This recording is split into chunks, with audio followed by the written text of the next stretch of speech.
over 400 pounds, and he's going to the top. Is he going to hit his? Rope into abyss, into the barbed wire, and we have. Look at him! Wow! Massive belly to belly, and this might be all for Moose. Shoulders. Oh, big Samoa drop there by Congo Kong. Stunned as they look at Congo Kong for the first time. Fury certainly unleashed. Yeah. Five-time JCW World Heavyweight Champion.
We're good.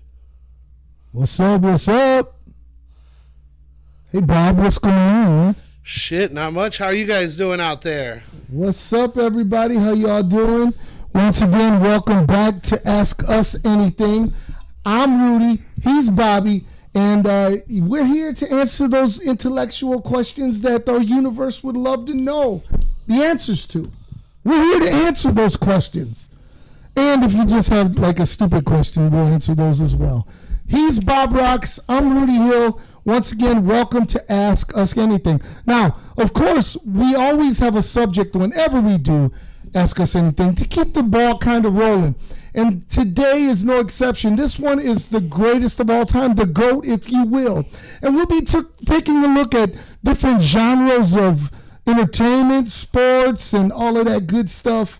And but in the meantime, make sure you hit up the chat room. Let everyone know that you're here. Let them know, hey, man, I'm down with Ask Us Anything. And, yeah. But before we go into that, Bob, man, I would be remiss if I didn't. First off, I got to tell you something, man. What a great Friday night last week was for the RoX-TV family.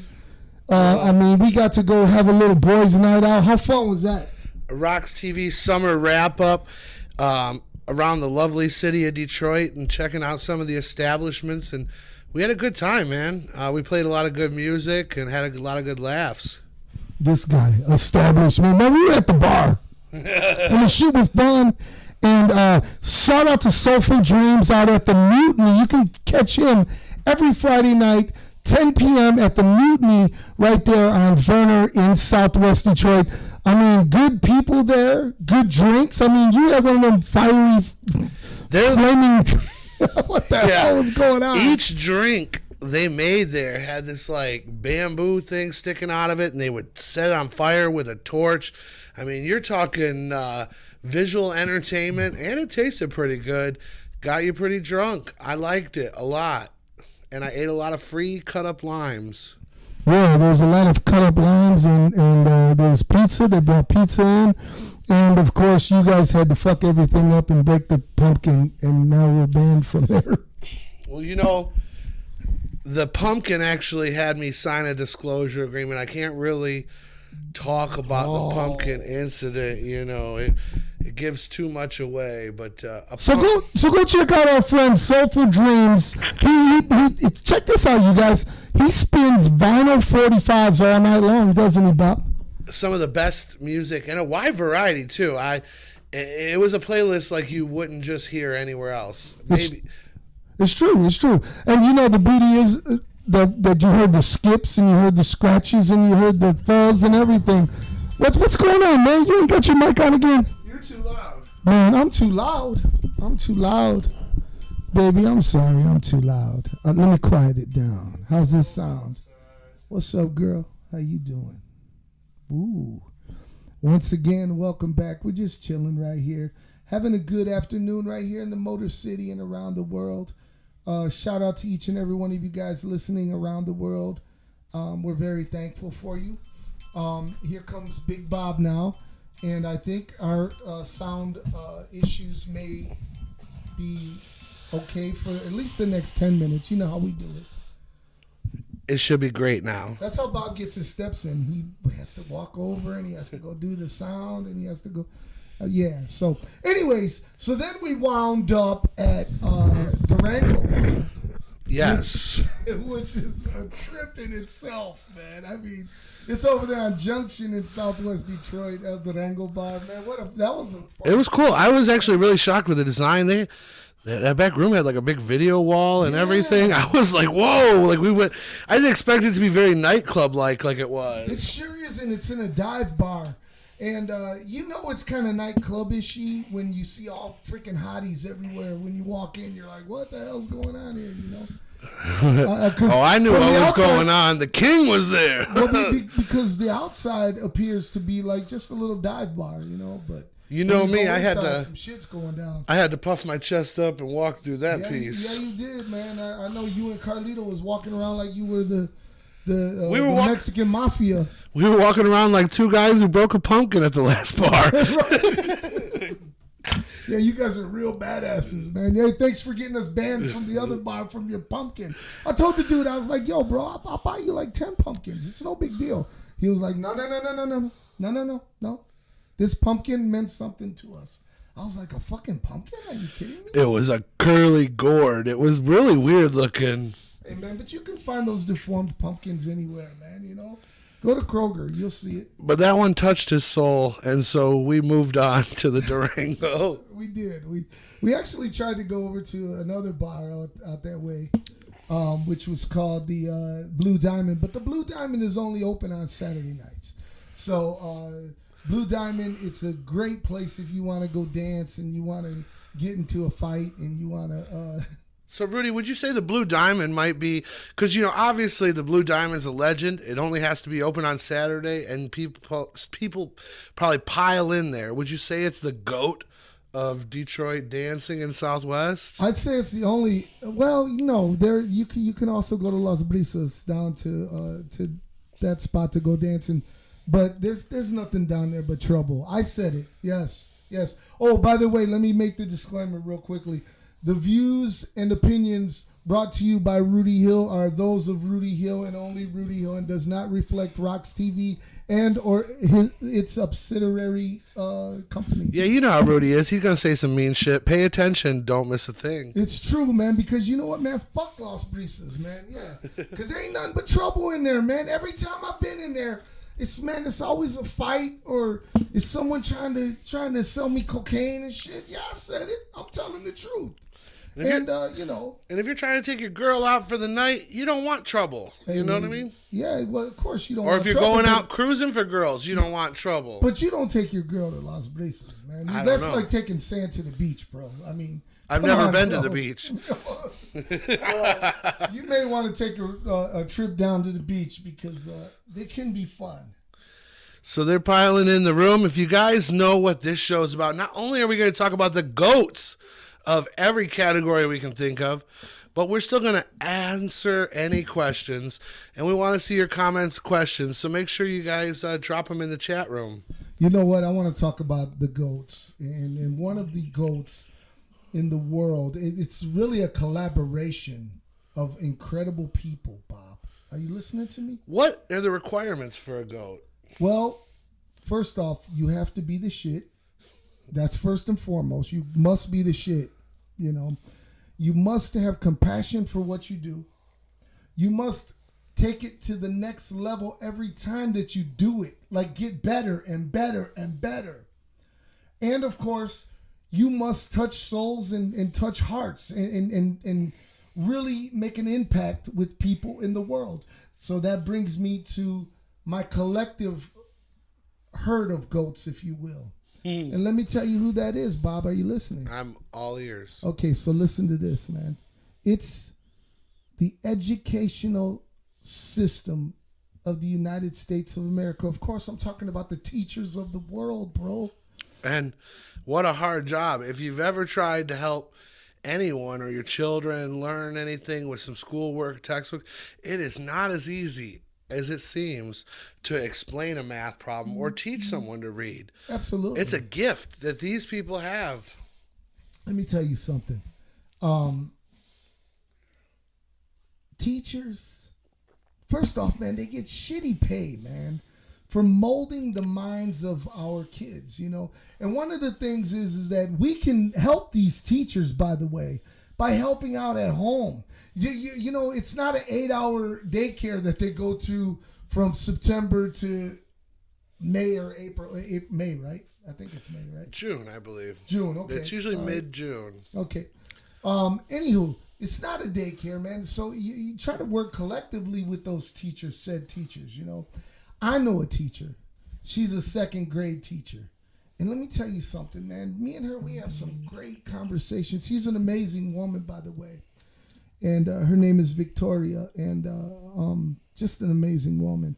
And she has shed so much light to me on the teaching aspect of her job. And, you know, like I would say, you know, if as a person on the outside looking in, man, that can't be hard, man. You just throw a coloring book in front of the kids and tell them, man, go do your thing. Or no, it's not like that at all.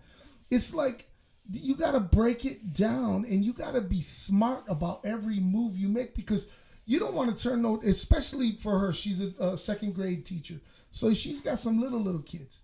And you don't want to turn them off from learning.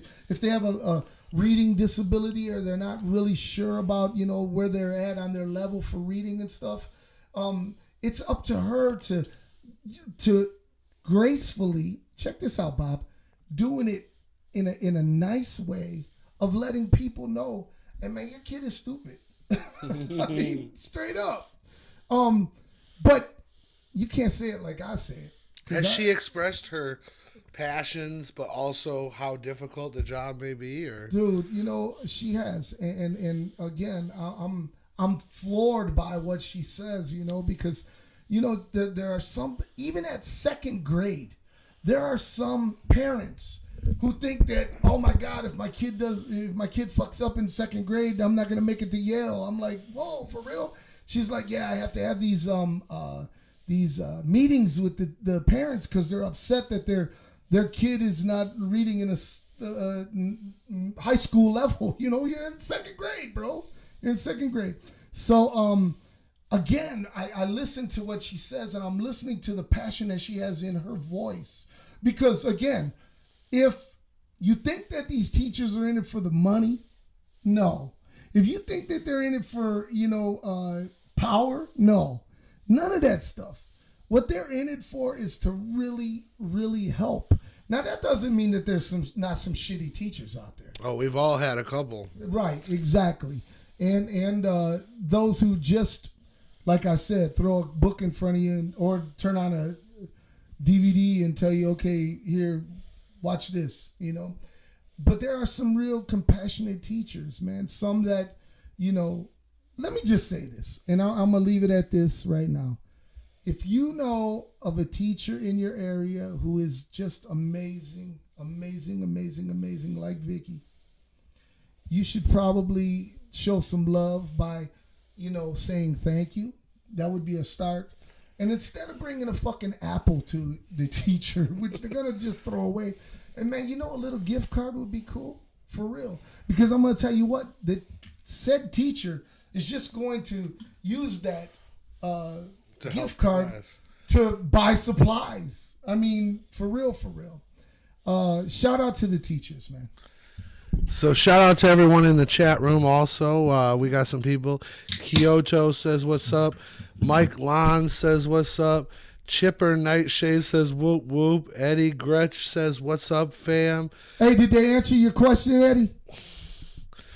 CB says Suela here.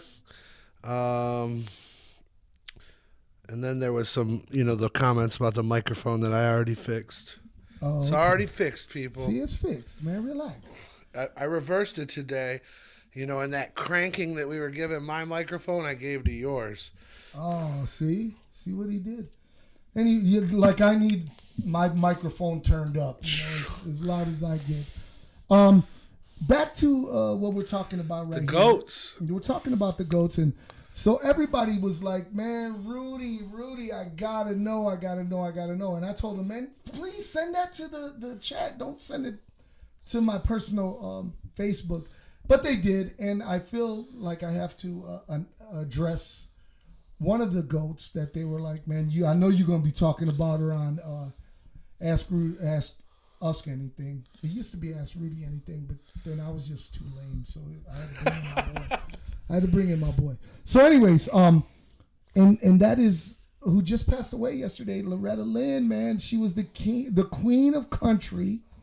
She changed country music back in the 60s. And was she the GOAT? I would say yes when it comes to female country performers. Some people might say Patsy Cline. I say, well, maybe that could be, but Patsy Cline died so young, so she really didn't have to have that, she didn't get that shine like Loretta Lynn did. And I was happy, I'm happy to say that I got to see Loretta Lynn 8 years ago at the Fox Theater in Detroit. I used to have a ticket hookup there, man. The best fucking ticket hookup, Bob. Listen to this. Any show, every show in the private suites, which included all your dinner and all your drinks all night long. And shout out to you, Lupe and Tremaine, because they used to be like, hey, they're this Mexican couple. They don't know shit about what's happening in United States. Well, they do, but you know what I mean.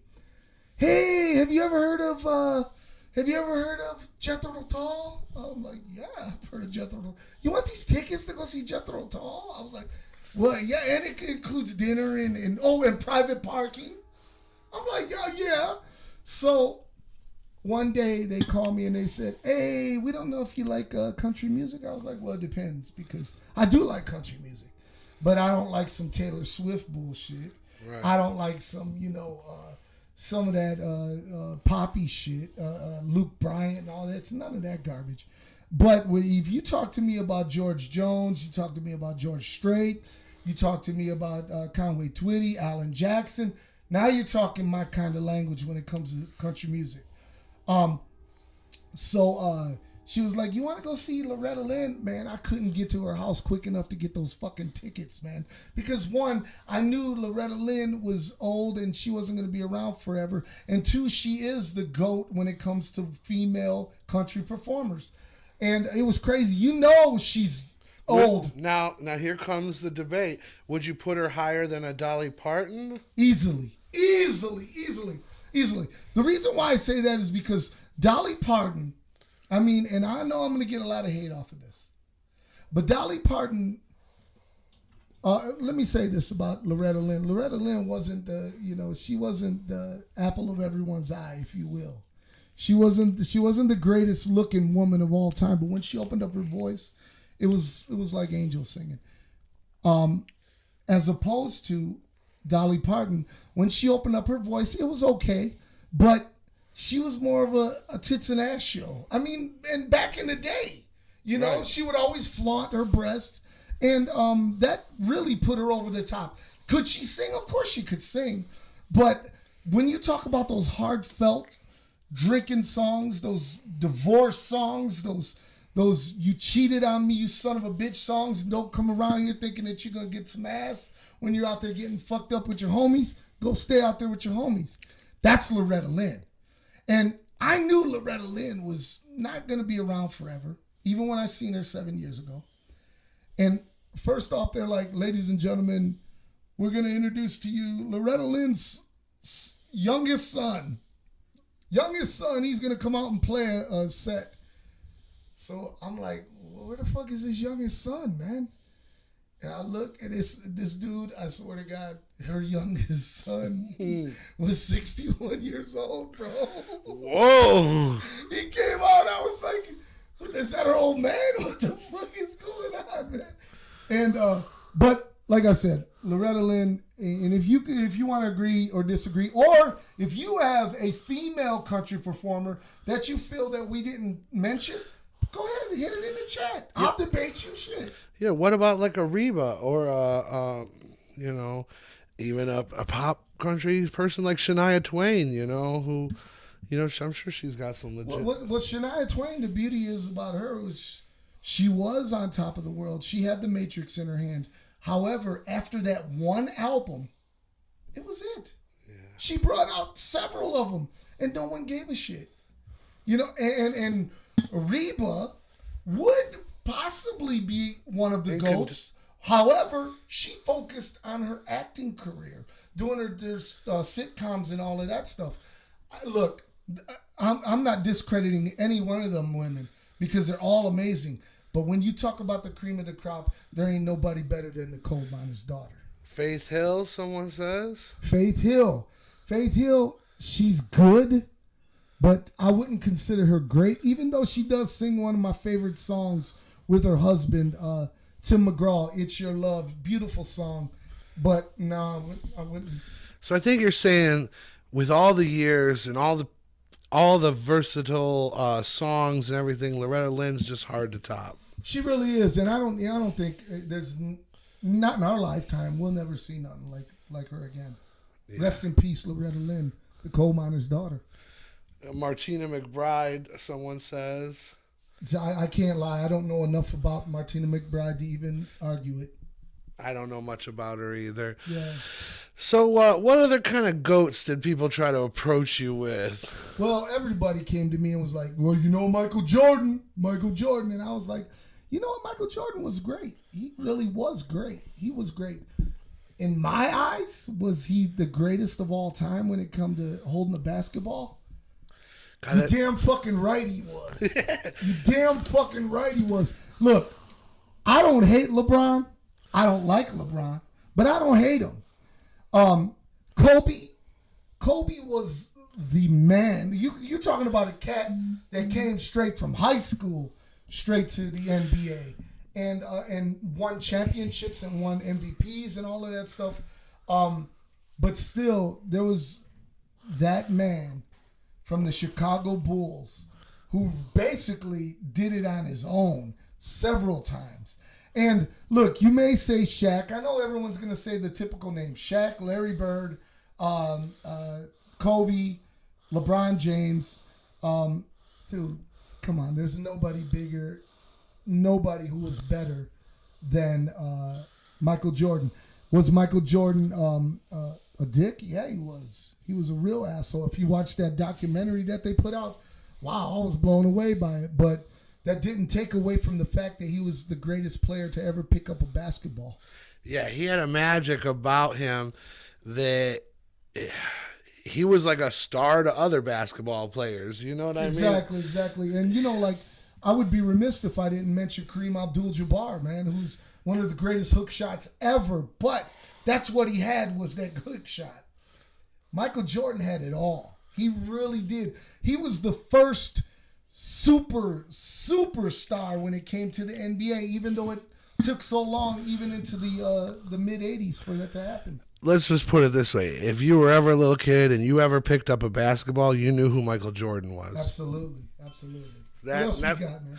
Well, we already know what you're going to say in music, and it's so hard to debate. It's hard to debate it, but it's also easy to debate it because there's so many great artists out there. Your choice is obviously Prince. It is Prince, and I welcome any debate that you'd like.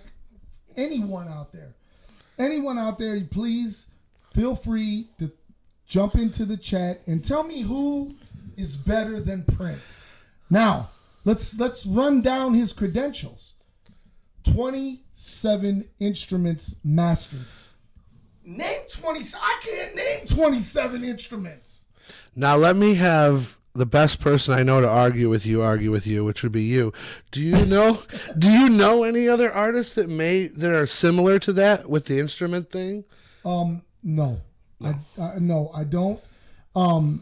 That's why I said he was like in a class by himself. I know certain artists, they go around the whole band and they can play every instrument. Yeah. I mean, but whose band's got 27 different instruments? That and also, I think of a guy and he's really discredited.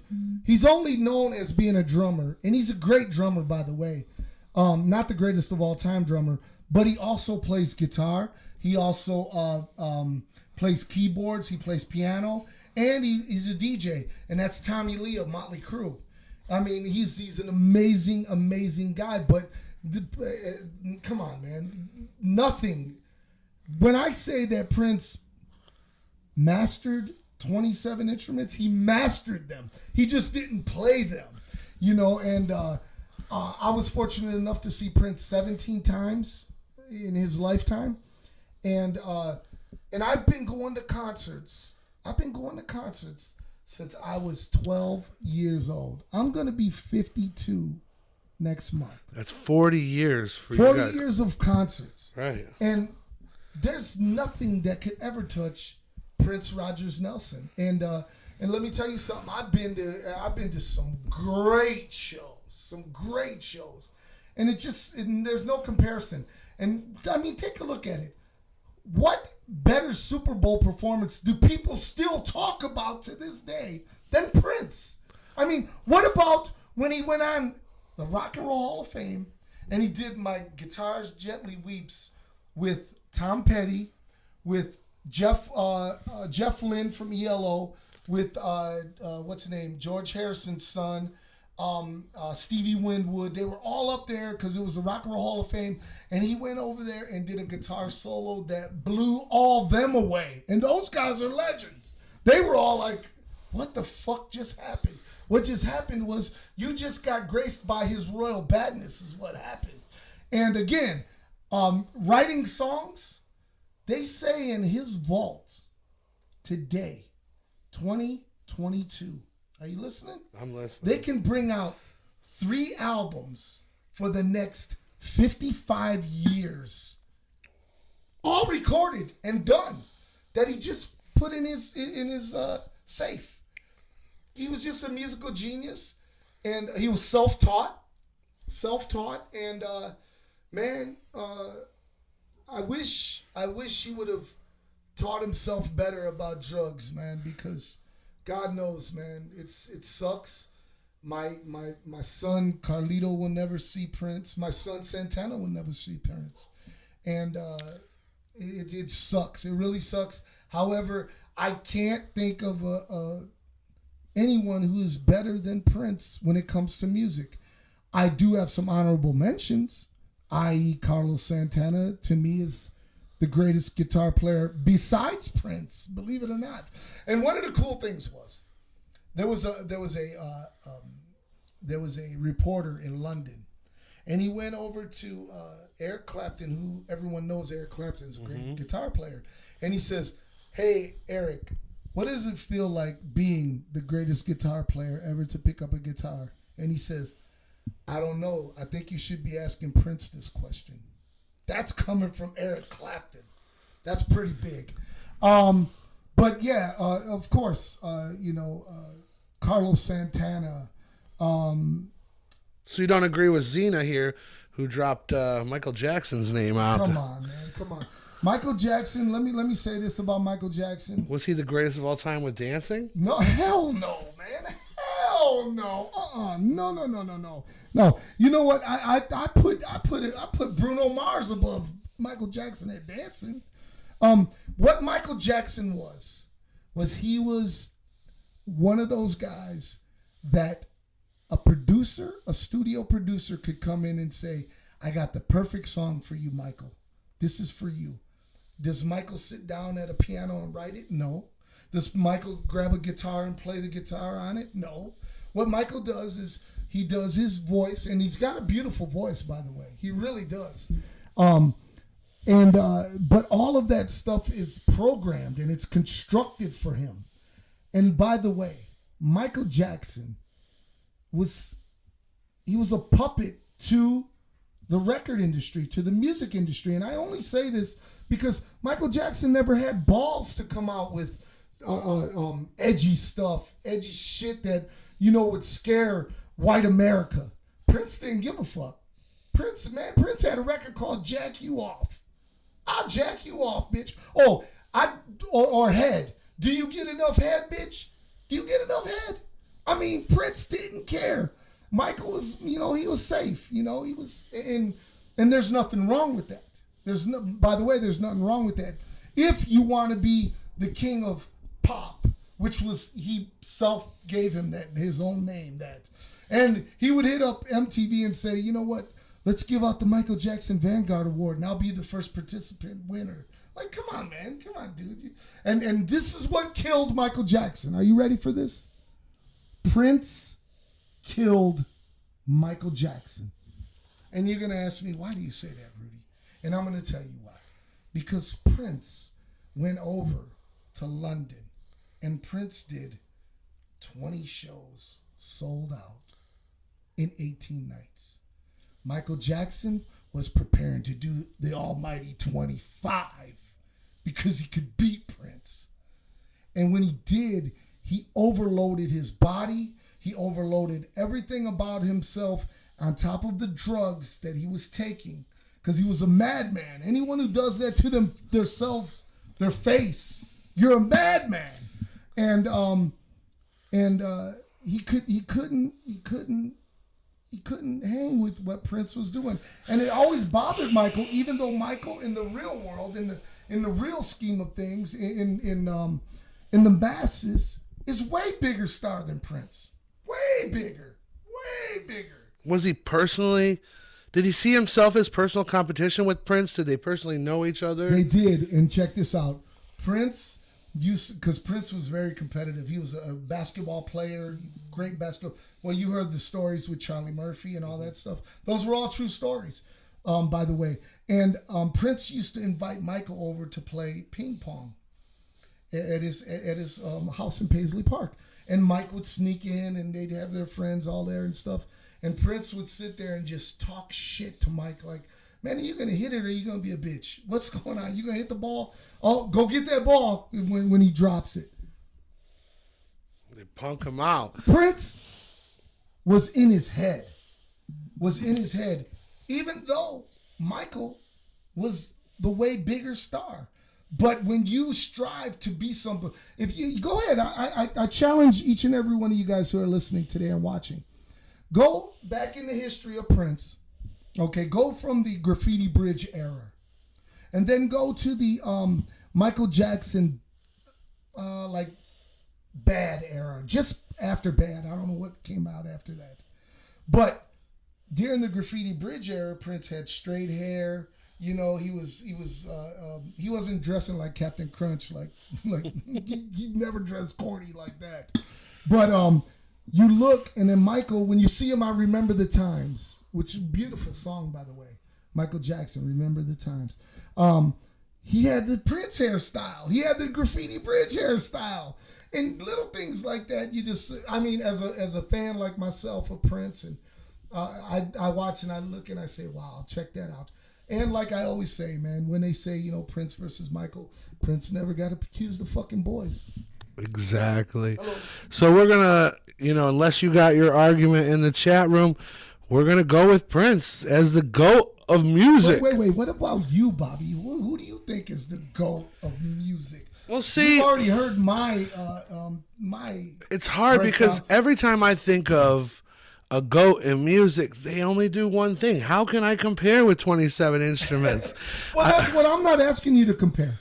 I'm asking you, in your mind, who is the greatest of all time? Ooh.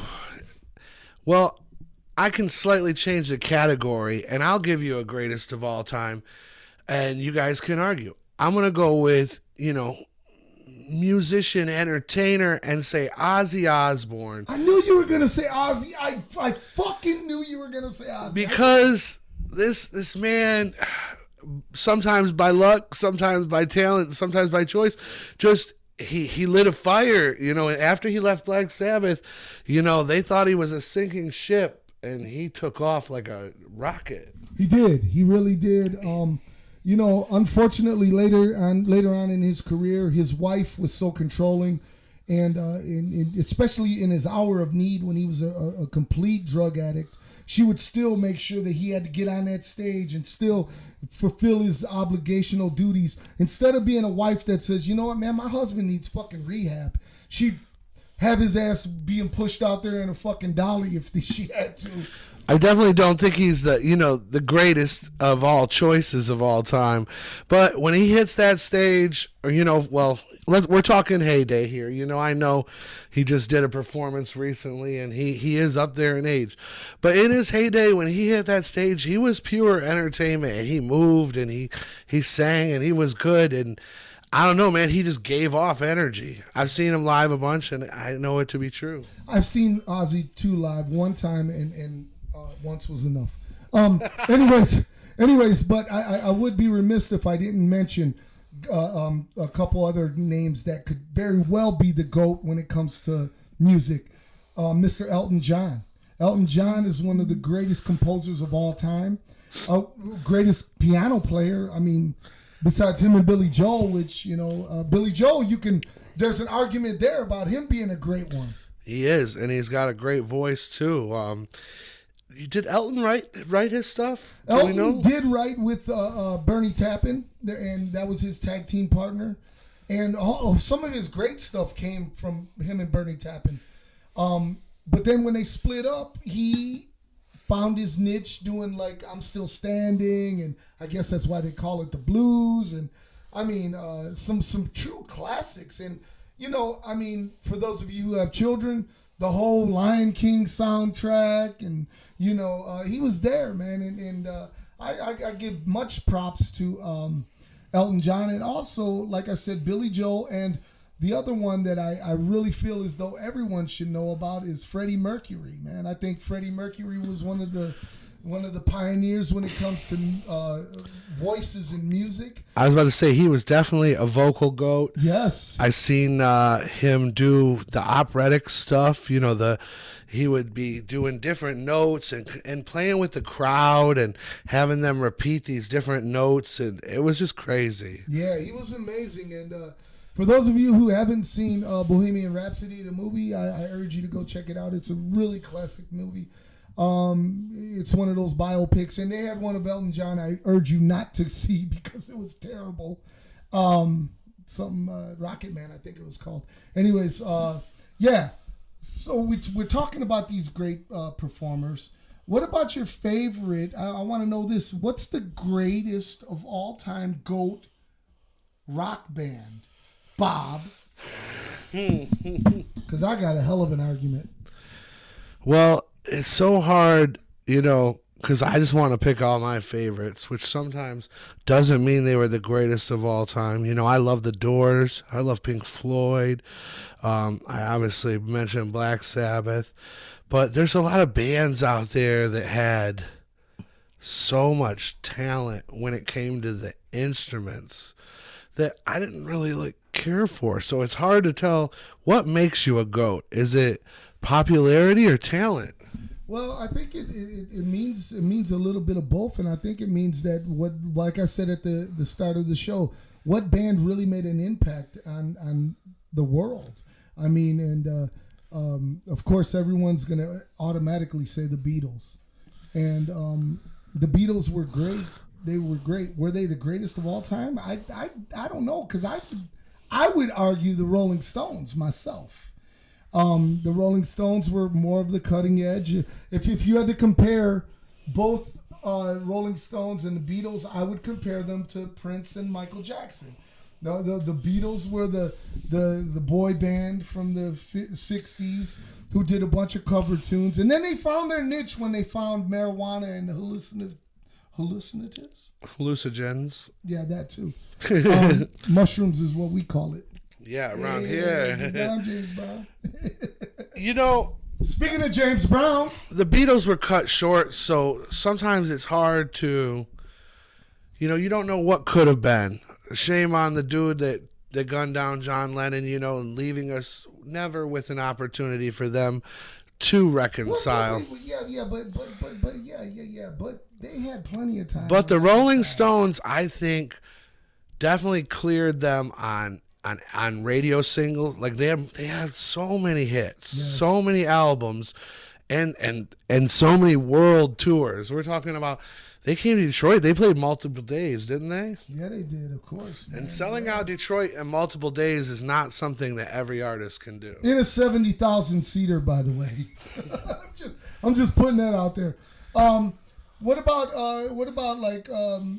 because that's a high standard. Well, the judges actually chirped in, and you mentioned Tommy Lee earlier, and they're going to give him the GOAT status for home movies with Pamela. You dirty motherfuckers, man. He's the GOAT of home movies. That's because you ain't seen mine. No, I'm just teasing. Mine is a comedy. Mine is I walk in, my sex tape, I walk in, hey, what's up, girl? And she's laughing. I'm like, what the fuck are you laughing at? And she's like, man, that's what you brought to the party? I'm like, shit, baby, this is what I got. We call it Modelo. That's what I got, baby. Shit, It's not the size of the ship, it's the motion of the ocean, player. Let's switch away from the guitars and the drums. Well, wait a minute. Before we switch from the music, yes. You mentioned drums earlier. Now, I got a name that I think is your drum GOAT. May I take a guess? It's between one or two people, but I'm going to guess Neil Peart. You hit it right on the nose, man. Boom! The greatest drummer of all time, Mr. Neil Peart of Rush. God rest his soul, and I'm glad that I got to see him live several times. Look, the argument is there. Look it up on YouTube after you're done with us. Look it up on YouTube, and after you watch Wrestling Real Talk with the Sheik, then look it up on YouTube for Neil Peart and his drum solos. He's an amazing guy. He's definitely missed. I hate that Santana didn't get to see him either. Doesn't the drummer from Def Leppard get handicap points in this competition? But I thought, and I don't know if he's the greatest drummer, but he's pretty fucking badass. Phil Collins deserves a mention. Yeah, Phil Collins is a great drummer. He's a great drummer. I'd put Tommy Lee before I'd put, and I'd put Alex Van Halen up there. These are really great drummers. I don't know the name of the drummer, but he's from a group called Shooting Star. So check this out. They had one hit in the 80s, and it was called Last Chance. That drum solo is probably the greatest drum solo ever laid down in any recording. Check it out. Shooting Star, Last Chance. You gotta wait for the drum solo though, man. It's killer. It really is. I don't know who the dude is, but and Dave Garibaldi from Tower of Power. Oh my God, Dave Garibaldi, man. If there was no Dave Garibaldi, man, you wouldn't hear the song 777-9311 by the great Morris Day and the Time, because they stole that drum riff from him. And yeah, shout out to all those great drummers. Damn, they want to know if you're single in the chat room. Why are y'all ever asking about me? What's up? Am I single? I don't know. What day is it? Oh, it's Wednesday. Yeah, I'm single, girl. What's up? You know, we talked a lot about music, but, you know, when we were making the flyer for this episode, we mentioned movies. You know, we'll start with the argument. You mentioned Robert De Niro. I mentioned Al Pacino. But there's so many great actors. What makes you the GOAT in acting? Man, I think, once again, when you don't play the same character over and over and over. So that eliminates Christian Slater right away. And Nicolas Cage, because they're the same fucking guy in every movie, but just in a different scenario. I.e., what's that dude from The Matrix? What's his name? Keanu Reeves. Man, he's Bill and Ted in everything. I mean, he is. I mean, what do you want to do? But when you captivate that audience, when you give it your all, when you watch a film and you forget that this person is playing that role, that's when you know you're an amazing, and you are the GOAT. And one of my nominees for the GOAT, if I may, is a man who started out in a TV series called Bosom Buddies. And it was a corny show about two guys who had to dress in drag because they wanted to stay at this apartment that only women could stay at. So they had these little funky ass scenarios, and it was all goofy and shit. Then all of a sudden he went away and he came out with a movie called Splash. And everybody was like, oh, that's that goofball from Bosom Buddies. Right. Then he went away and he came back. He had a few other hits, but man, when he took the world by storm, grabbed the world by the balls and said, this is my world, now listen, is when he played the great Forrest Gump. And of course, I'm talking about Tom Hanks. And he's still going today. Dude. And like you said, this is someone who almost never plays the same character. And every time you're watching in the movie, you start to believe he is who he's portraying, whether he's the pilot or the prison guard or the neighbor. Or Elvis's manager. He played Elvis's manager, the colonel. And Bob, you know, of course they had prosthetics on him and everything because he was a heavy-set dude. But you didn't know you were watching Tom Hanks, man. If he doesn't get an Academy Award nomination for that role, shame on the Academy, man. He started out with all those comedies in the beginning, you know, The Burbs and Money Pit. Money Pit, Yeah, and you know, like you said, he started out with the sitcom. So you really thought he was one of those guys that was always going to be the same character, and then he was just like, hold my beer, watch this. Right. And it, you know, I would say, what was it? From Forrest Gump on, it was just nothing but crazy roles. Absolutely. I mean, Saving Private Ryan. Oh, my God. Amazing movie. With the Shawshank Redemption. Another great one. I mean, and you know, he had some funky ones, too, like Turner and Hooch. Where he's the detective with the dog and shit. But that was back in the day too, you know what I mean? It was like he had to put in work with the comedy, but then he really wanted to show everybody he was a great actor. And he is. He truly is a great actor. And let me throw another one of those goats in the acting pot. Mr. Denzel Washington, man. Amazing. Man, when he portrayed the Honorable Malcolm X in the Malcolm X movie, man, I gotta tell you something, man. What an amazing performance by that gentleman right there. I was blown away by his performance. Yeah, he has done all kinds of Training Day. Wow, what a crazy movie. That movie, he plays a real complex character in that. You know what I mean? You know, he really showed you that you could be the good guy and the bad guy all at the same time. Hey, no doubt. And then he played this one that really blew me away, man. And right then and there, I instantly was, I don't care what he comes out with, I'm going to see it. And it was a movie that he did where he played a pilot who fucking had to put the airplane upside down and like kind of roll it to land it because it was about to be a bad there was about to be 200 people died in this plane crash unless he did it just right, and he did it. But, and this was a true story, they found out he was drunk when he did it. They found out he was an alcoholic, so now they're trying to bring him down even though he just saved 200 fucking lives. And it's, God, what a great movie. I can't think of the name of the movie. Maybe you guys can help me out in the chat right there. But, man, what a great movie, man. What a great movie. They're talking about Tower of Power, Bones. Tower of Power, yeah. Who's talking about Tower of Power? Lisa Gonzalez. Tower of Power, yeah. Tower of Power. Someone says, she says, I like your shirt, Rudy. Oh, thank you. Thank you. I made it myself. No, I didn't. And then she also said Rolling Stones and Kiss. You know, Kiss, they're like what I said earlier. They might be in contention for greatest entertainers up there with Ozzy, but I wouldn't put them as like the greatest band or musicians. No. I mean, Kiss music is terrible. It's terrible. It's so terrible. It's good. Like, I watched this Kiss documentary. It's called Kisstory, and it's on Hulu. And it's like a 2-part, 4-hour documentary on these guys. And I urge you guys out there, even if you've never heard of Kiss, please watch this documentary. It's going to blow your mind away. I promise you that. You're going to be like, wow, man, that's heavy duty, you know. Look at who's calling me, man, knowing damn well I'm on the air. Hang on a minute. Let me answer this.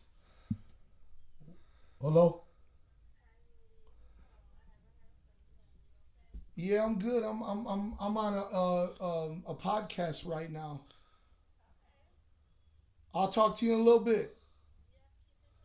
All right, bye-bye. So, see, that's people who don't pay attention to what you're doing. You know what I'm saying? I'm on a podcast. I'm enjoying talking about Kiss, and you're just gonna call me out of the blue like, "What are you doing, Rudy? What's up?" Anyway, back to what I was saying. Kiss, the Kisstory. Watch this documentary and you will see, and listen to this, you will see why this band is really great. Not for their musical talent, but for their fucking drive. Right. These guys busted their asses. And when people sit around and say, man, man, fuck Kiss, man, those guys got coffins with their name on it and underwear and their condoms. Who gives a shit, man? They just found out how to take the world by the balls and make you spend your money. And don't be mad at them because you did. Exactly. They make cool looking stuff. Yeah. So there's lots of goats out there. So do we give it to Tom Hanks? We're giving it to Tom Hanks. I would say Tom Hanks, yes. I would. I mean, there's a true argument for Al Pacino. There's a true argument, in good and bad, because Al Pacino's made some really bad movies. I mean, some really fucking. And one of them, I'm gonna piss everybody off right now, and I really don't give a fuck. The worst fucking Al Pacino movie. What am I gonna say?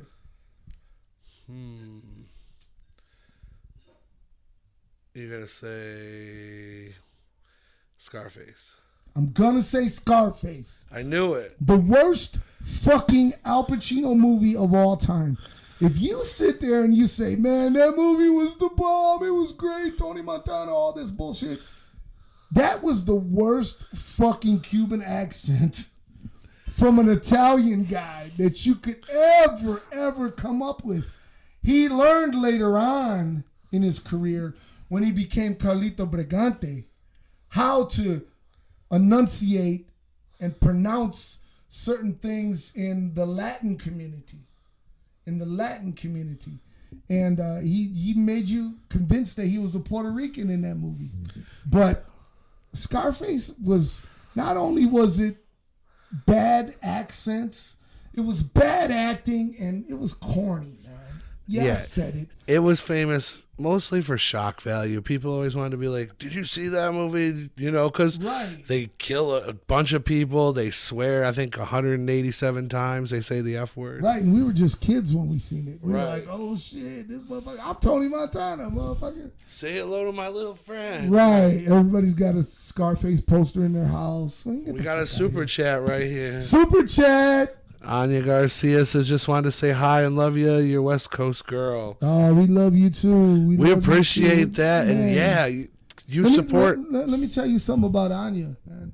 Anya has been nothing but a blessing to us and to Cruising the Barrio and to just to us in general, man. She's an amazing woman, a great friend, and someone who's waiting patiently for Cruising the Barrio, Bob. I know. And we're working on it. She always lends her energy for our projects, and we appreciate that. She's definitely the GOAT of fans. Dude, she's definitely, I agree with that. So when it comes to GOATs, it doesn't always have to be people. And she's not so bad on the eyes either. Did I say that? Exactly. Okay, go ahead. Sometimes the GOAT could be, places, What is the greatest of all time when it comes to, places to vacation? Nobody could ever pick a great place to live. That's rough. Every place has its ups and downs. But that's because you don't live in Southwest Detroit, motherfucker. That's the greatest place in Earth. So God's Earth. Where are the greatest places to visit? To visit, for me, I'm weird, man. I'm weird. Most people would be like, yeah, oh my God, Florida, oh my God, or Jamaica or whatever. Me, I say Philadelphia, man. I love it. I love going to Philadelphia. I love going to Broad Street. I love going to Joe's Cheesesteaks. Used to be called Chinks. It was offensive. It was. That's why they changed the name. It was called Chinks. But all of the locals still call it Chinks. They're like, yo, man, fuck that shit. Because there's an attitude in Philadelphia that is unmatched anywhere I've been in this world. And I've been everywhere. True story. And the attitude and the hey, man, us against the fucking world type shit. Man, Philadelphia, and everyone's real there. There's no fake. There's no one with a smile on their, hey, welcome to Philly. They're like, hey, well, I guess you're going to see the stupid bell. Okay, it's over there. Are you going to run the rocky stairs? Go on. Shit. But I love Philadelphia, and I took my family many, many a times vacationing there, and people would look at us when we'd come to town and be like, you're vacationing here? What the fuck is wrong with you guys? And I'm like, we're from Detroit, man. What? Man, how many times you run those rocky stairs? That's crazy. Twice, because, man, I couldn't breathe, man. I was like, oh, my God, I can't. Now, Anya says Paisley Park. Paisley Park is a great place. It's a fun place to visit. It's an awesome place to visit, man. But, when I first walked into Paisley Park, this is a true story. The first time I went, I walked in, and we were late for the tour. So they were like, we got to hurry up and rush you through, to get you caught up. So we get in there, man, and I'm taking everything in quickly. And then it just hits me all of a sudden, boom, like a ton of bricks, man. When we get to the end of the tour, Carlito looks at me and he's like, man, well, this is the end. And at the end of the tour in Paisley Park, they have a giant wall where fans left, mementos and, love teddy bears and all types of stuff. And I walked up to that wall and I broke down crying, harder than I've ever cried since my father passed away. And I just knew, and I was sad that Prince wasn't there. I was sad for that, but reality hit me that this is the ultimate. This is what's going to happen to each and every one of us. This is what's going to happen to each and every one of us. That's why I say, give me my fucking flowers. What's up, Casper? Give me my flowers while I'm alive. Give me my props while I'm alive. Don't be at the end of the tour and say, man, God, I really loved Rudy, man. I really thought he was awesome. Or Rudy was a fucking dick. You know, don't be in between with me. Be straight with me. And I know Prince knew a lot of people loved him. I know that. But I'm saying that wall of all of those beautiful gifts and presents, let that man enjoy them while he's here. Don't wait till it's too late. That's right. October 15th, if you're in Ohio, southern Ohio, near Columbus, or even near halfway between Columbus and Cincinnati, I believe, is a place called Chillicothe, Ohio. And you will be there, right? I will be there. I'm going to be signing autographs, taking pictures, going to be signing my book, My Life, the Funhouse, The Rudy Hill Story, available at Amazon.com right now. And if Ohio's not your thing, you're going to be somewhere November 4th? November 4th, man. If you're not at the Day of the Dead party, which is my annual birthday party, man, then you're just showing me about my flowers and what you feel about me, because it's going to be off the hook. And by the way, it is a fundraiser. We are going to be giving to COC in Detroit, Southwest Detroit, which is Congress of Communities. And they're a great organization who look out for so many people in need. And we decided that we are going to take all of the hats and gloves and scarves, and we're going to donate it to COC. And I know for a fact they're going to get it out to a lot of children that really need it in the community. So that's all you got to do if you want to come out to the party at Trixie's, and that's in Hamtramck, for the Rude Boy Day of the Dead party, which we got live performances. Man, there are some crazy stuff out there that they're telling me, man, that Bob RoX is going to be performing. It's true. It's true. It's one of them rare performances. So I urge you to get your ass out there. And once again, the donation is either a pair of gloves or a hat. New, please. Well, no children don't need no used shit. You ain't using used shit. So, bring some new stuff. You can go to Dollar Tree and get some hats and gloves. I mean, come on. And we're going to donate it to, Congress of Communities. And it's going to be a great night. Like I said, live performances by Bob RoX, by this punk rock band, this Mexican punk rock band, Moco. They're going to be playing. We've got Page One is going to be playing again. DJ Dankish. He's got a special surprise for you. Man, I know. I hope it's $100. Louisa Scott in the room says, do you guys look at Bruce Lee as a GOAT actor? Wow. Oh, wow. Louisa, let me tell you something. I look at him as a pioneer. I'd say he's a pioneer. I'd say he's a GOAT. Of martial arts? Action star. Yes. He was world's way ahead of his time. I mean, Jet Li, you would say, would be behind him, or even Jackie Chan, or, They definitely fall in the same tradition. Absolutely, but, the more that we find out and more that we hear about Bruce Lee, I don't know if I like Bruce Lee. I don't know if I like him, man, because he was ill to people for no reason, man. And there was this stunt guys that he would be beating up for real, man. And they're like, what the fuck, man? But, I mean, Bruce Lee is a part of my history, a part of my life. And, I mean, I would be a big liar if I sat here and say Enter the Dragon wasn't a great movie, because it was. But greatest of all time, nah, I wouldn't say that.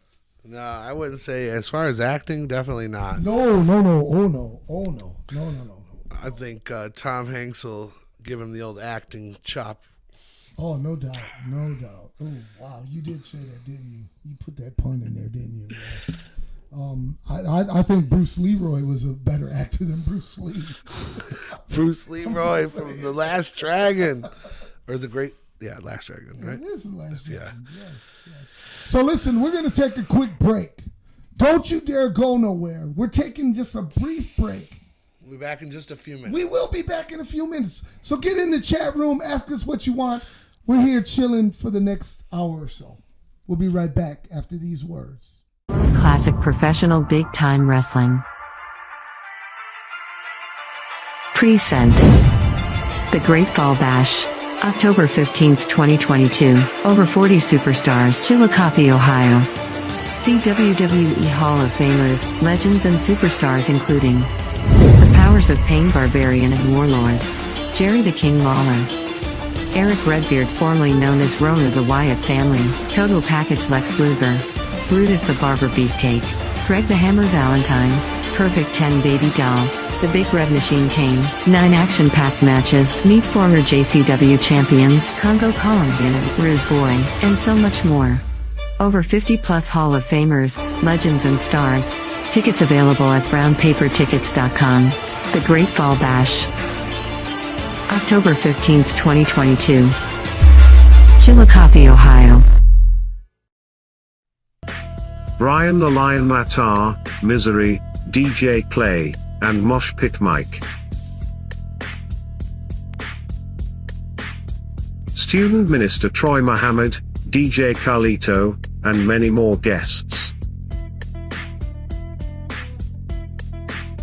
Available now at Amazon.com. My Life the Funhouse, The Rudy Hill Story.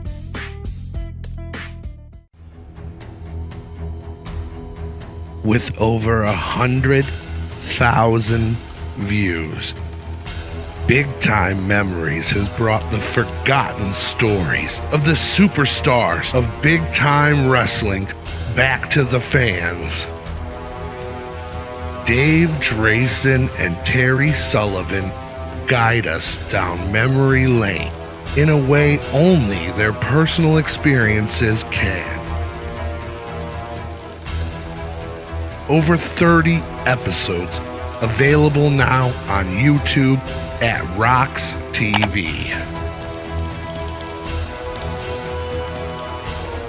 Hear the stories, see the photos, live the excitement.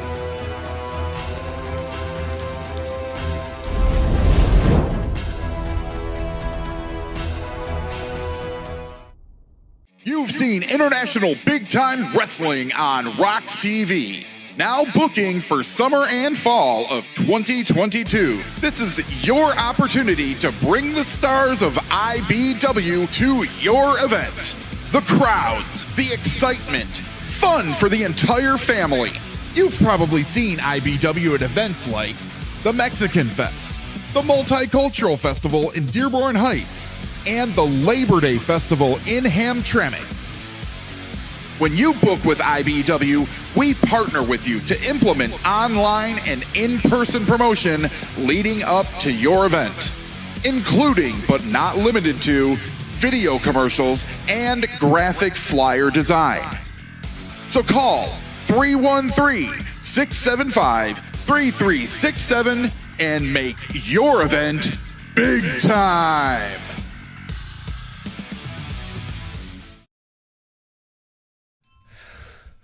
Welcome back! Welcome back, welcome back, welcome back. That back was the goat joke. That was? Yeah. Okay, I gotta ask you something, man. You know, I was just thinking, man, what about the greatest sports team franchise ever? Well, I know there's a lot of mentions. You know, if you're talking about branding, you know, just people representing them, you got teams like Chicago Bulls. You know, they've been wearing that all over the country, more than just Chicago. Yes. The LA Lakers. Yes, Santana's favorite. The Red Wings. Look at Tupac was once wearing a Red Wings jersey. He ain't from Detroit. And you know who else was wearing it? Who? Fucking, was it Uncle Jesse? No, it was Uncle Jesse. Not from Full House. What was his name? Not Uncle Jesse. Uncle Dave or something like her. Wait. No, Dave was his real name. Yeah. Uncle Joey. Uncle Joey. Uncle Joey. So, yeah, the Red Wings are up there. Man, I know you love the Eagles, but are they do the love greatest the of all time? No, they're not the greatest of all time. That's for sure. I mean, they're the greatest ever. Ever. No. Some would say that the Kansas City Chiefs are up there, but listen, I'll break it down for you. And I'm just going to say this, and then we'll let everyone else debate it. NFL. Are you ready? Yep. There's no bigger brand. There's no bigger fan base. Can I guess? Dallas Cowboys. Than the Dallas Cowboys. I hate the Dallas Cowboys. I hate them more than anything. I hate them. However, I'm also a realist. And the reality is that they're called America's team for some reason. And everyone loves the Cowboys. Okay, so basketball. Basketball. That's no-brainer, man. The Los Angeles Lakers, man. Everyone knows of the Lakers. Everyone, even if you just wanted to wear that sweet purple and gold, you bought something because it was a Lakers hookup. Brand and great teams that won several championships. Now, on to baseball. There's no bigger brand or bigger team ever than the New York Yankees. That's what I was gonna say. I hate the Yankees. But you can't beat that recognition. Now, where the real argument would take place is the NHL. Because by your own admission, you just said the Detroit Red Wings. However, the Red Wings don't have that great record like, let's say, I don't know, the Edmonton Oilers or the Avalanche. All these teams are, So the NHL is up for grabs. My favorite team in the NHL is the Chicago Blackhawks. Yeah. I love the Chicago Blackhawks. And but I really couldn't pinpoint a great franchise when it comes to the NHL. I can't do it. I'll tell you what, the Blackhawks versus the Wings in the 80s and 90s, those were some games. Yes, absolutely.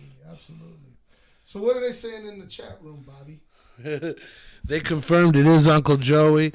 Anya mentioned the Celtics. The Celtics, they definitely get an honorable mention. I just wouldn't call them the greatest of all time. No, I hate the Celtics. I hate them. But they do have great recognition, and they were fucking cheaters, man. Damn, I didn't know that. That's what they were. And Larry Bird was the biggest crybaby in all of fucking NFL or NBA ever. He would cry anytime someone would foul him. Isaiah Thomas never fouled nobody, but he'd cry when Isaiah got too close to him. Speaking of cheaters, I was reading an article earlier about a baseball player. His name slipped my mind. But they basically, in the court of public opinion in the news, this man now holds a record that he doesn't hold. They just don't want to honor Barry Bonds with it, because they felt, he used performance-enhancing drugs. Right. So well, the problem is that all them motherfuckers use performance enhancement drugs. Don't you dare think that there wasn't nobody in those teams that were like, yo, bro, I don't fuck with that. That's bullshit. They all did. He just happened to swing the bat better than you. That's all. And I don't really care because I don't have a dog in that race because I really don't care for Barry Bonds. However, do you think they should? Because see, here's the drama. The newspaper, is recognizing this new guy as the holder of this with 61 home runs in this American League season. Right. But technically Barry Bonds beats that, but they're just ignoring it because they're considering him a cheater. Shouldn't that be officially done? I think it should be officially done. I think that the hypocrisy that is laid out through that whole argument, it's ridiculous. It really is. I mean, I watched a thing called Real Sports the other day on HBO with Brian Gumbel, and They're talking about performance enhancement drugs in the Olympics. And everybody does it. Everybody. In fact, they say, we're going to test you guys. But all of a sudden, the tests just go away because they're like, man, everybody's doing it. Does it make it right or wrong? Who am I to say? Who am I to say? Again, I don't have a dog in that race. But let me tell you this, that if it's good for one, it's good for everybody. We talked about, the greatest football team, the Dallas Cowboys. But Dallas hasn't had a great one player in a long time. In a super long time. And but it's because of their brand and who they are, everyone still loves them. I don't know why I'm talking about so that. The GOAT, I mean, let's talk about NFL players. We mentioned earlier, talking before the show, that, possibly Tom Brady is, could be in contention for GOAT of football players. Dude, listen. Is there anyone you would put up against him? Listen, I despise the name Tom Brady. I despise his college, Michigan. I despise him. I despise that he has a hot wife, for now. But the fact of the matter is that Tom Brady is the greatest human being to ever pick up a football in his hands. Bar none. Bar none. I can't even give you you could say Aaron Rodgers. But Aaron Rodgers is okay. He's not great. You could say Brett Favre. Say, what if we go farther back? What about like Joe Montana? You could. Joe Montana was a great player. But was he Tom Brady great? No. We'll never see that again in our lifetimes. And again, let me put that disclaimer up. I hate Tom Brady, but I love his accomplishments, man. Yeah, you definitely got to recognize those wins. I mean, he's a guy who, and I'm proud to say that my Philadelphia Eagles beat him with a third-string quarterback in the Super Bowl a few years back. And I was so proud of that moment. I was so happy because we beat the best. We beat the greatest. Yep, and that's a great feeling. Nick Foles, who was nobody, beat Tom Brady.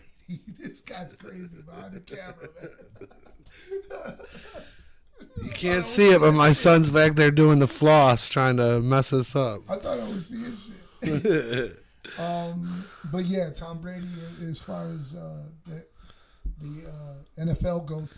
And let me also say this: everyone keeps asking me, man, Rudy, we know that you love combat sports. We know that you love boxing. Who's the greatest fighter to ever lace up a pair of gloves, Bob? Well, I think we all know who it is, and we all know some of the names in contention, but I think we would go with a young man who once went by Cassius Clay, Muhammad Ali. Not me. No. Not me.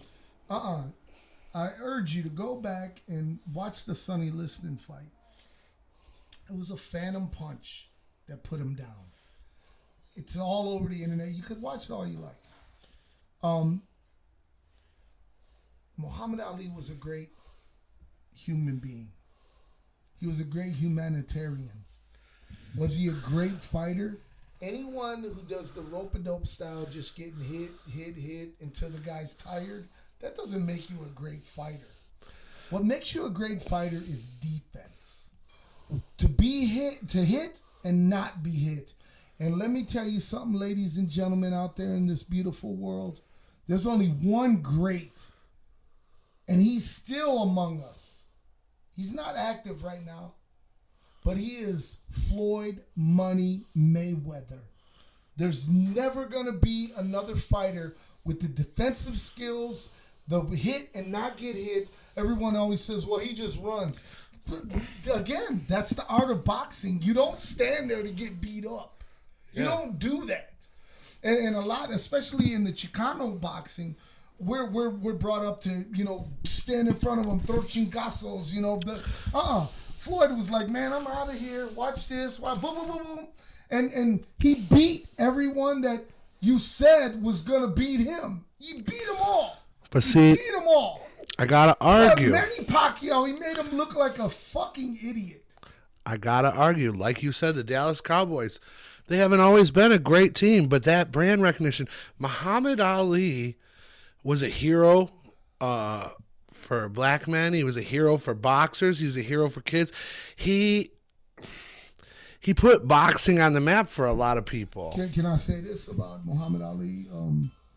Muhammad Ali's biggest accomplishments came, just like it does for a lot of individuals, when they're dead. When they're dead. Everyone thinks that Selena was the greatest of all time. Selena was mediocre at best. Believe me, I watched Selena. I went to see Selena at Hart Plaza in the early 90s at the Mexican Festival. And there might have been, 10 people watching. They were just like, she's okay. But the way she was murdered. Yeah, it was tragic. It was tragic. And it was like, oh my God, such a beautiful, and she was beautiful. My God, she was beautiful. But her star didn't shine until she was dead. If she were still here, would we be sitting here putting her on a pedestal? I think not. And I hate to say that about Muhammad Ali, but I don't think we'd be doing what we're doing these days. He was great. He was a great fighter, but he wasn't. He didn't have that. For me, as a fight fan, I thought he was okay, and I'm happy that I got to meet him. I did get to meet him, which was really super cool. But yeah. No. Before I take us back to music, one more question about sports. For NHL, would you say it would be like a Wayne Gretzky or Mario Lemieux? Wayne Gretzky, Steve Yzerman. Yeah. Steve Yzerman was a bad motherfucker, man. For real. What's the cat from Pittsburgh? Crosby? Crosby was bad as hell, man. Was that Sidney Crosby? Or no? Sidney Crosby, yeah. But there'll never be another Wayne Gretzky, man. For sure. I believe that in my heart, man. So going back to music. Yes. What are they saying in the chat room? Let's talk about that. They just love me. They don't like Tom Brady, that's for sure. Nobody does. And they thought my kid was funny. Come on, where's the questions, people? We want to know your questions. But going back to music, we talked about drummer. Let's talk about guitarists, man. Let's take Prince off this discussion for the minute. Let's take Prince off this discussion for a minute. Just because if we're going to go straight for the guitar category, some of these guys just at least deserve to be mentioned on our show. Absolutely. And, of course, Carlos Santana is the greatest guitar player besides Prince to ever pick up a guitar. Santana. Jimi Hendrix. See, now this is where you and I can debate. Because to me, and this is just one man's opinion, and you know what they say about opinions? We all have one, yes. Just like assholes. Jimi Hendrix, to me, was great because he was different. And the only difference is between him and, let's say, a Jeff Beck or Jimmy Page was he was black. And it was unheard of that a black man would play that type of hard rock like that. And I think that's why wait, let me finish. I think that's why he gets this uplift. Because if you watch some of his performances, it's like, wow, this is not very good. This is all over the place. It's all over the place with no rhythmic tone. Is it crazy? Yeah, it's crazy. But when you talk about a guitar player who has rhythmic tone and still can hit think about it. Eddie Van Halen, man. Eddie Van Halen. And I got to mention to a deceased guitarist, Randy Rhoads. He was a guitar teacher before Ozzy found him. And from all accounts, they say he was a great guy. You know who else was a great guitar player? And you may not even know this name. But he's a great guitar player, acoustic only. He only played acoustic. and he's a blind man, and he's Mexican, and he's from Mexico, and his name is Jose Feliciano. Now, I have heard of him. For those of you who don't know who Jose Feliciano is, I urge you, please, please, please get out there and find out about Jose Feliciano, because Jose Feliciano is an amazing guitar player. And he doesn't get that recognition because he didn't have those, that big amps and all of that stuff. So you think sometimes death makes people go to the GOAT status undeserved? Absolutely, man, absolutely. And that's the sad part about it. It really is, because, it's like it puts you to the front of the line. Like a lot of people worshipped Kurt Cobain when really the most special thing he did was kill himself. Exactly, man. And let me tell you something. Kurt Cobain took away my favorite music genre of all time. 80s and metal, I hate that hair motherfucker metal. for that. I hate you for that, you motherfucker, you. Somebody sent me a letter a couple weeks ago on Facebook and was like, man, it was 20 years ago today that Courtney Love had Kurt Cobain murdered. And I wrote, do you have her address so I can send her a thank you card? Too soon? Now, and you also think that maybe being the odd man out skin color wise does it too. Like you said, Jimi Hendrix, a lot of people look to Eminem like he's the greatest rapper, but is it because he's the best white rapper? I think that Eminem is Eminem gets that status because he is white. And whatever it sounds like, I don't really give a fuck. But Eminem just stole elements of his heroes, i.e. Ozzy Osbourne, i.e. Esham. Mm-hmm. If you don't know Esham, I'm going to say it right now. And again, I'm going to piss off a lot of people, and I don't really give a fuck. I'm a made man in this business, yo. Esham is the greatest underground artist ever. If there's no Esham, there is none of them. Twisted, King Gordy, ICP, Kid Rock, fucking Eminem, fucking D12, fucking what's his name? Fucking Brother Lynch Hung, fucking you name them, all of them need to pay homage to one Esham Smith, because here was a kid at 15 years old who said, I'm going to do some shit that is going to blow people's minds away. Now, a lot of people who don't know about underground music never heard of the name Esham. They don't know about the red tape. The red tape was... He took a whole city by storm with, he made this album at home. And like you said, he was young. In his closet. Yes. In his closet. And it became a household name in Detroit around the time that it was released. From a certain age to a certain age, everyone knew about the red tape and who Esham was. And then the thing is that he took chances. I was fortunate enough to manage Esham during the Repentance and A1 Yola days. I was fortunate enough to manage him, and we spend many a times together, and he's I consider him a dear friend. But Esham had already planned how he was going to shock the world at 15 years old, rapping about the devil. Who the fuck was rapping about the devil? 666, unholy Esham. It's like, what did he just say? Now, today, it wouldn't matter, because we live in such a sinistical world. But back then, in the 90s, like, what? This motherfucker's talking about chilling with the devil and shit. Like, what? Oh my God. So for the greatest of all underground. I don't know if you could debate it. And now, who's the greatest rapper to you? The greatest rapper to me of all time.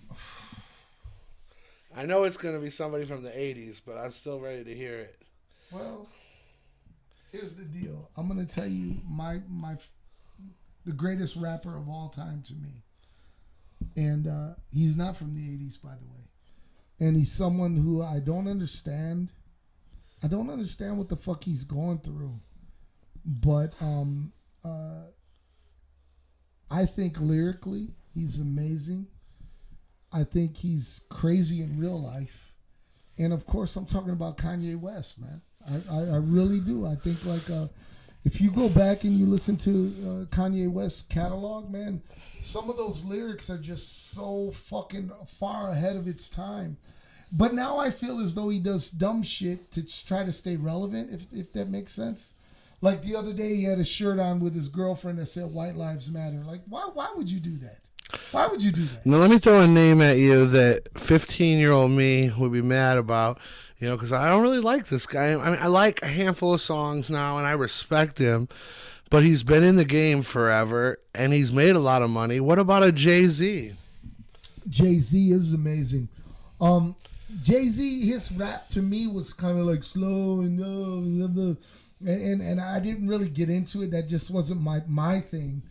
But if you had to have a Mount Rushmore of hip hop artists, if Jay-Z's not on that Mount Rushmore, then you don't know shit about. This is a man that worked really hard to get where he was. And honorable mentions, KRS-One. KRS-One. OG Wrestling Fan 17 just said KRS-One. KRS-One, man. Rakim, the god, the rap god, Rakim, man. I mean, lyrically, these guys cannot be touched. Big Daddy motherfucking Kane will smash anybody today with his lyrics. He really will. And,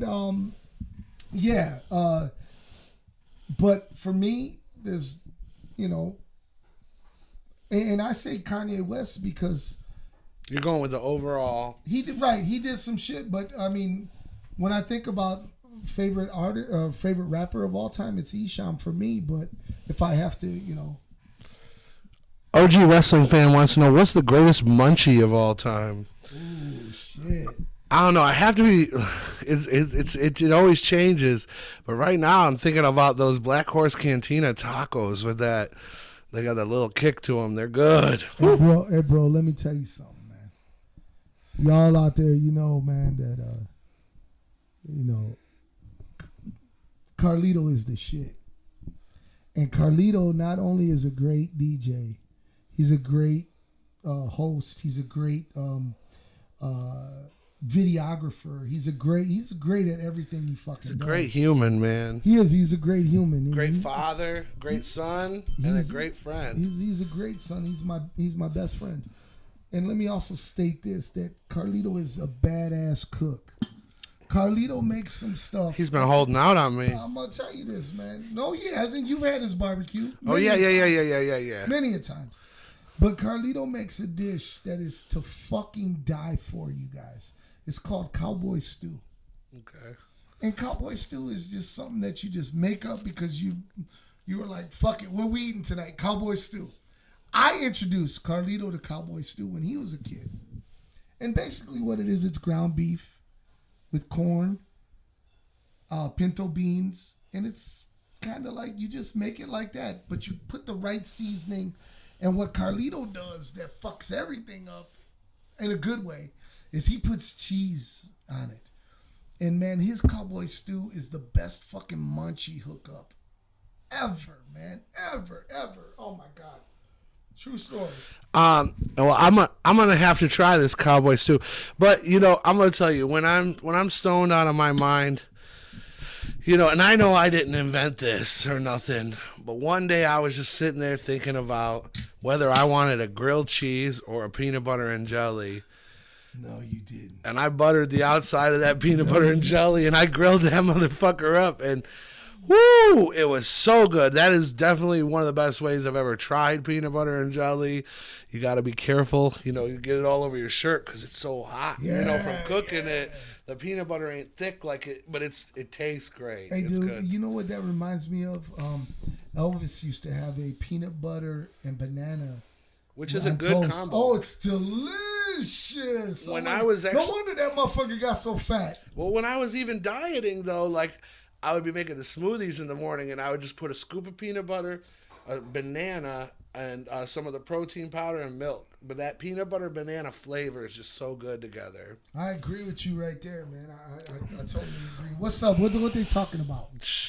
Well, they went back, the comments. I go back a little bit. Yeah, let's talk about the comments. They threw in Eddie Van Halen, which you mentioned, and Slash. We didn't mention Slash. And he definitely was one of the greats. I'm not sure if he was the greatest of all time, but he would be in my top 25. One of the coolest things I ever did was I went to Slash's house when we were doing the Great Malenko, and I had to drop off a briefcase of money to his house so he'd play on the Halls of Illusions record. And I got to tell you something, man. One of the coolest fucking guys I ever met in my life. Treated me with great respect. In fact, took me to the titty bar that night. I was going to say, you show up at my house with a briefcase full of money, I'll show you a lot of respect too. Yeah, well. As long as you but I'm sure he was cool. Did he wear one of those crazy hats when you guys went out? Man, we couldn't leave his house because he was like, man, I can't find my hat. Well, motherfucker, let's just go. What the fuck? So then he finally found it. He was like, I got my hat. I was like, man, so. But that's like his gimmick. But I'm just saying, man, we just couldn't go out and just have some drinks without people in our face. Let's just go have some drinks, man. I didn't pretend like I wasn't rude boy. So, greatest of all time. So wait, they said Van Halen. They said what we need from you guys is your greatest of all time questions. I'm sure there's some categories, some important categories we missed. Throw them out there, and we will hammer them out and discuss them. We are going on hour and 39 minutes. You guys got us for a little while longer, so just throw in the good questions, man. You know what? Let's talk about Saturday. I had a 60th birthday party for my mom. God, that was so. And Rudy came out to support, and it made me so happy. It was a good time, and there was an awesome acoustic singer there who really.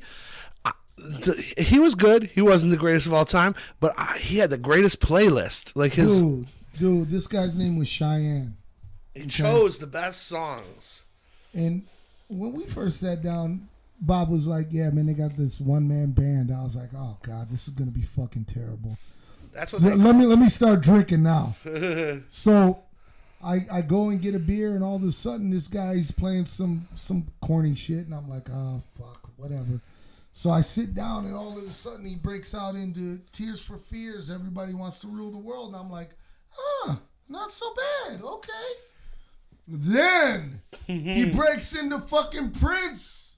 Take Me With You. I'm like, whoa, okay.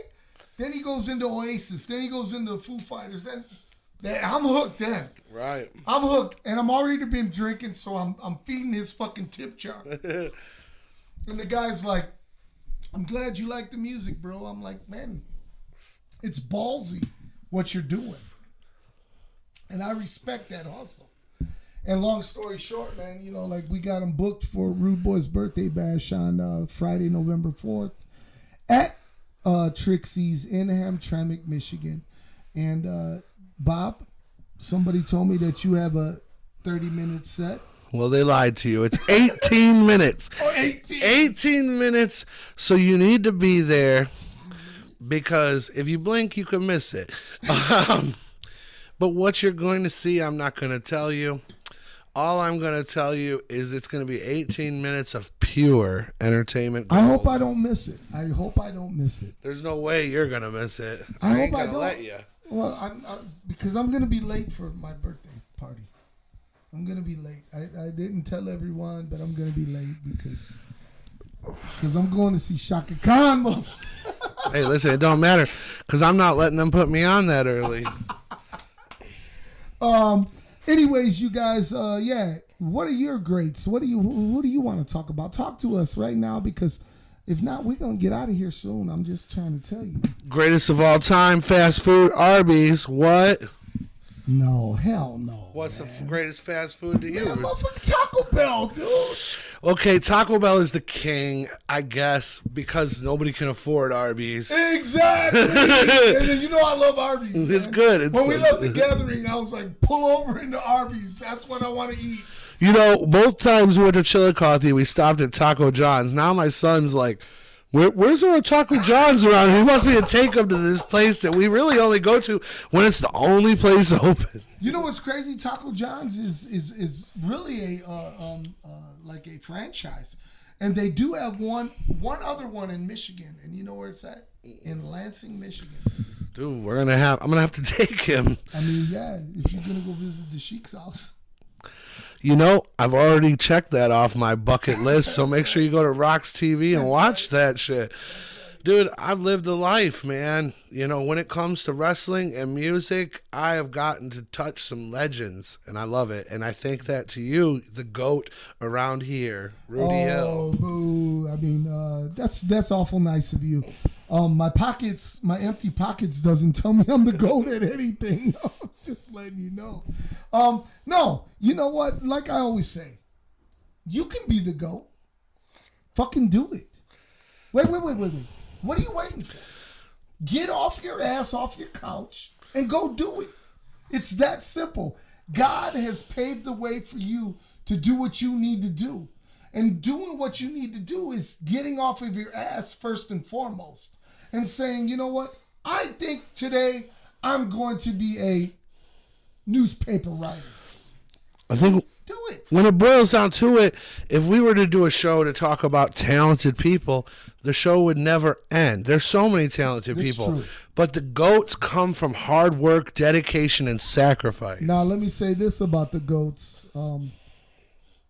I would be remiss. I would be a fucking jerk if I didn't mention a single man who at a young age had a dream and had a vision of what he wanted his world to be. He was always the guy who got picked on at school and I mean, had a rough childhood from horrific things that happened to him. Molestation and just sad fucking things. But overcame everything and said, this is what I want to do. And I have a vision, Rudy. And I don't know where the vision came from, but it came to me. And his name is Joseph Frank Bruce. And better known to you guys as Violent J. And now you could sit there and you could say, well, Violent J, man, come on, you know, his music, blah, blah, blah. Hey, let me tell you something. When you create a pop culture phenomenon like this man did, dude, come on. All hail to the king. And when you sit back and think about it, at some point he had to call Rudy up or call Rudy over and say, you know, we're inner city posse. Yep. We're going to paint our face. We're going to be the insane clown posse. Do you know what happened? And then he proved. Do you know what happened that day? I'll never forget it for the rest of my life. Because I'm hip-hop. I'm straight from the streets of Southwest Detroit. West Vernon Avenue, represent, motherfucker. My boy comes to me and he was like, yeah, man, we're going to be the wicked clowns. I was like, what the fuck are you talking about, man? Right. This guy don't even get high. And I'm like, you're fucking high.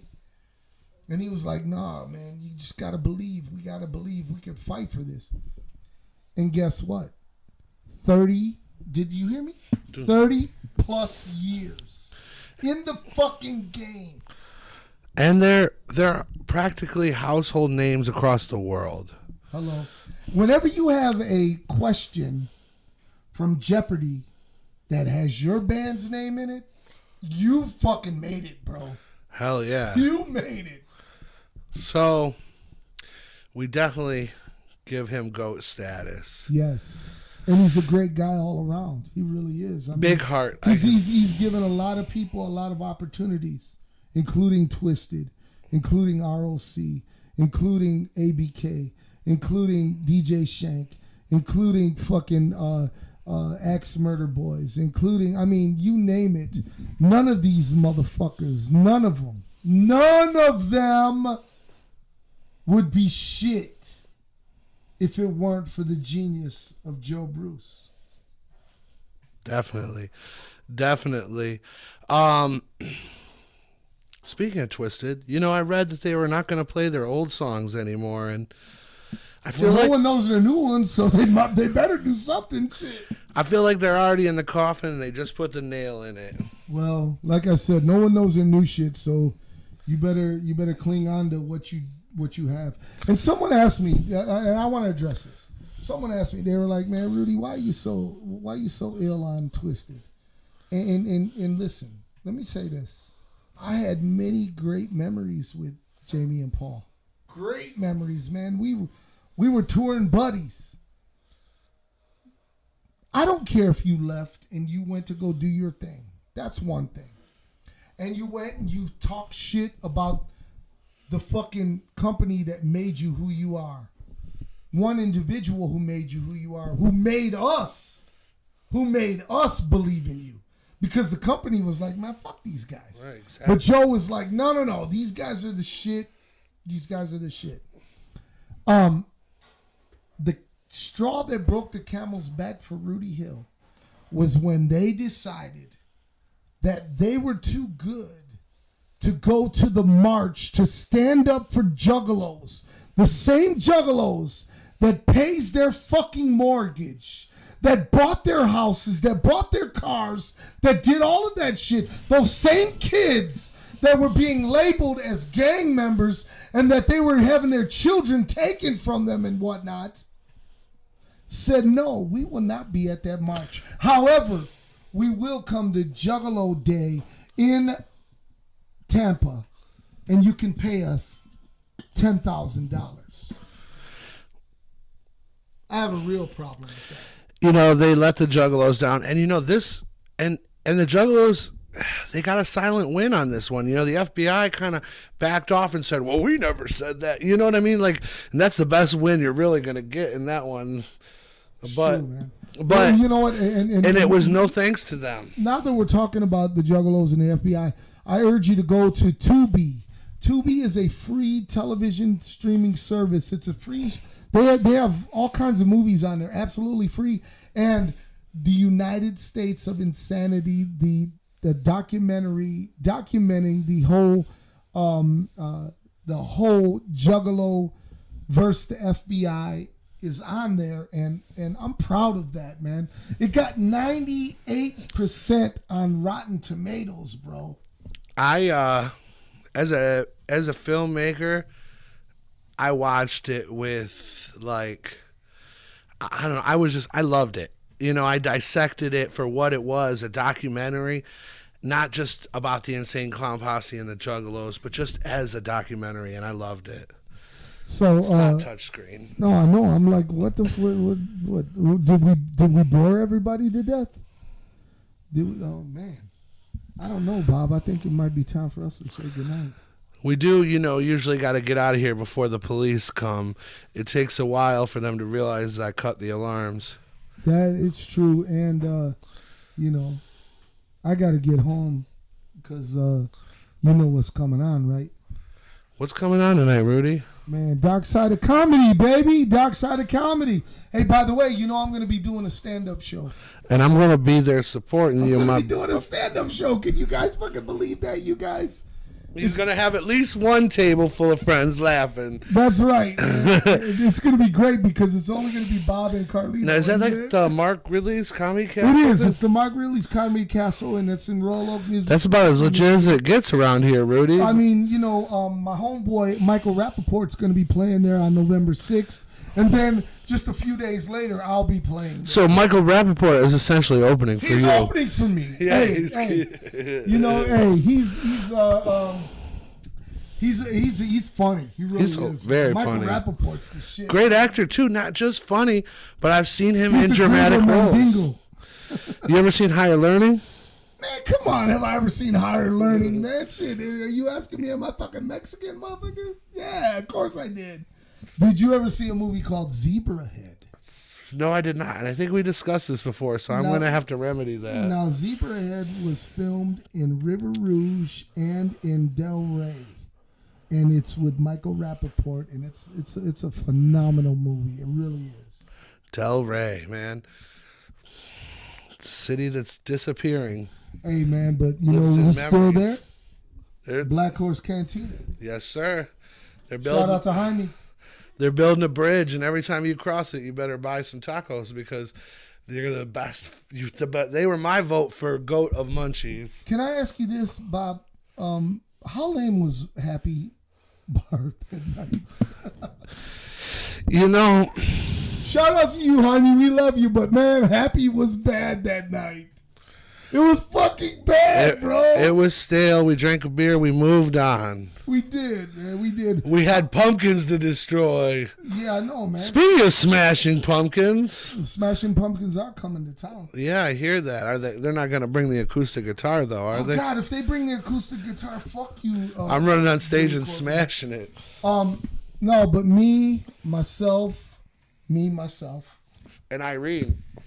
and Irene, and Carlito, and Bobby RoX, and the War Chief will be at the Little Caesars Arena for the Smashing Pumpkins.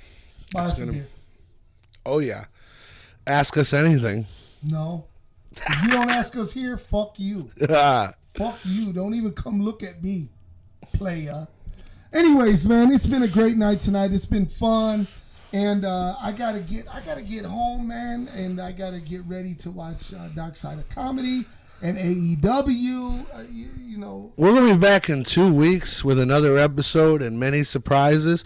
Stay tuned to RoX-TV News. man, but we're going to fucking Chillicothe, man. Don't forget to tell these clients. We told them earlier, you want to tell them meet again. Rude Boy and Congo Kong, former JCW Hey, and champions. did you? You're gonna have a photo opportunity with Congo Kong and Rude Boy. And one Former more. JCW champions with the original fucking belts. That's what I was about to say.